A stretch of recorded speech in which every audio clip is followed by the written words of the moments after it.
Ano, iinom na lang kayo? Buhay pa si Elias, pero anong ginagawa nyo? Nagsasayang kayo ng oras. Calvin, pinaiiral mo na naman yung bukso ng damdamin mo. Wala akong pakialam!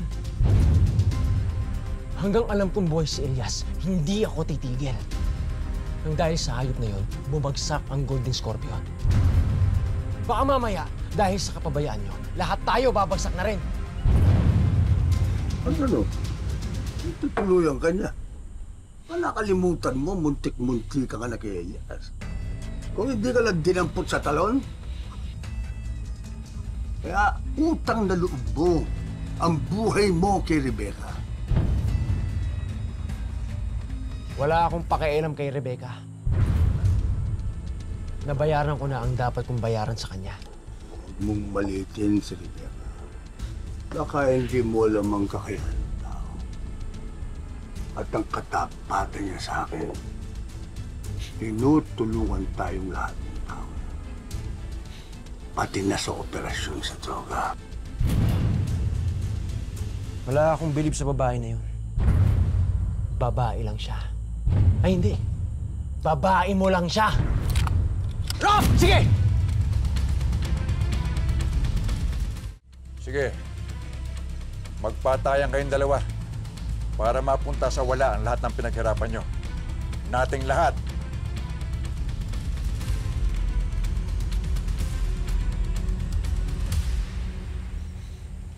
Pagsabihin mo, tangan ako mga, may hindi lang si Elias ang problema natin dito.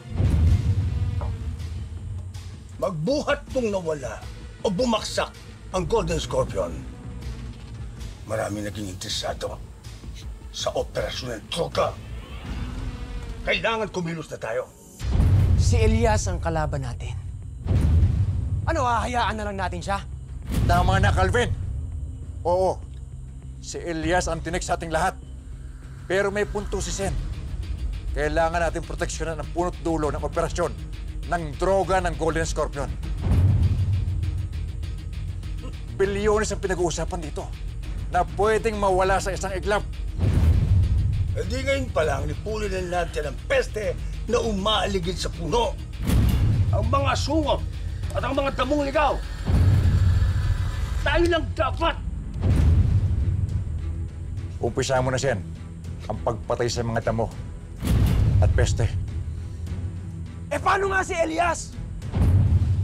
Ano, hahayaan nyo na lang pakalat-kalat? Babagsak din si Elias. Katulad ng pagbagsak ni Edgardo. Kung si Edgardo nga bumagsak, si Elias pa kaya? Maghintay ka lang.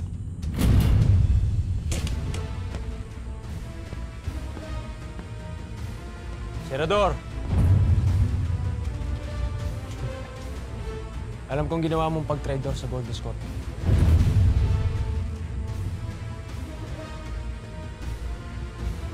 Kaya binabalaan kita. Kapag ginawa mo sa akin yun, o kay Antonio, kahit sa impyerno, papatayin kita.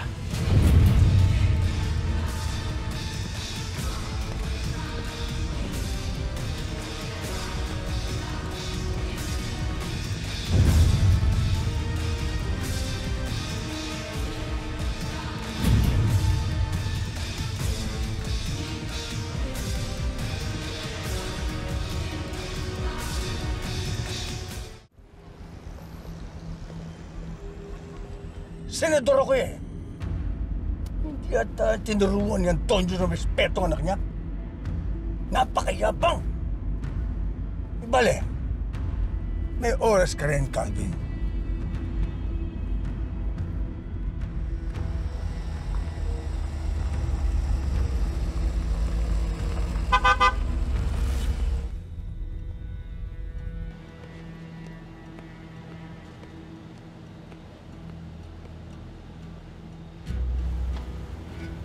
Sir, no entry po sa kalsadang ito. Alas 10 na po ng gabi. Curfew po kasi. Restricted po ang area na to. Pwede po bang makita yung lisensya nyo? Lisensya? Ano lisensya? Dali! Yung sasabihin mo lisensya? Kilala ba ako? Sino ako? Hindi ako mabuti! Opo, Sen. Ginagawa ko lang po yung trabaho ko.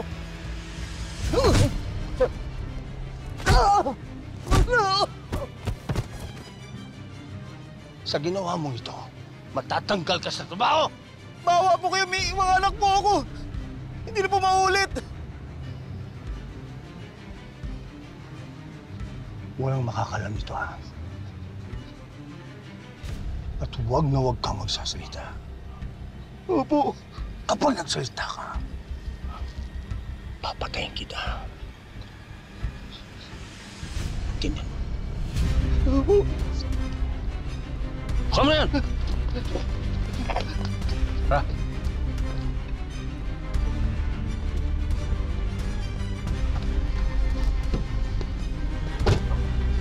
Tara.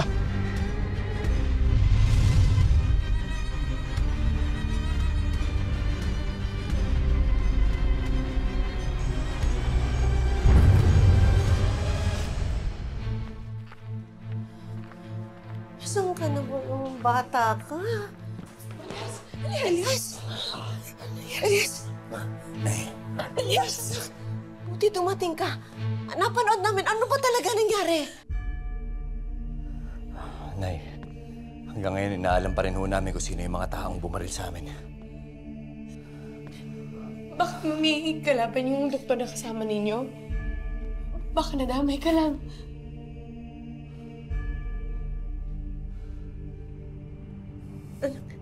Anak, nakakulong na si Edgardo. Bagsak ng Golden Scorpion. Wala akong maisip na pwedeng gumawa nito sa'yo. Hindi ko rin alam, Nay. Pero sana nga tama ka. Sana tama ka na walang kinalaman tong Golden Scorpion sa mga taong sumugod sa amin. Pero isa lang pakiusap ko sa inyo. Bane, Nay. Elias. Kailangan pa rin natin mag-ingat lahat. Huwag tayo magpakampante na ligtas na tayo. Anak, lumipat na tayo sa Cebu sa lalong madaling panahon. Hindi ko nakakayanin. Ayoko na maranasan yung nangyari sa palangganak. Hindi ko kakayanin.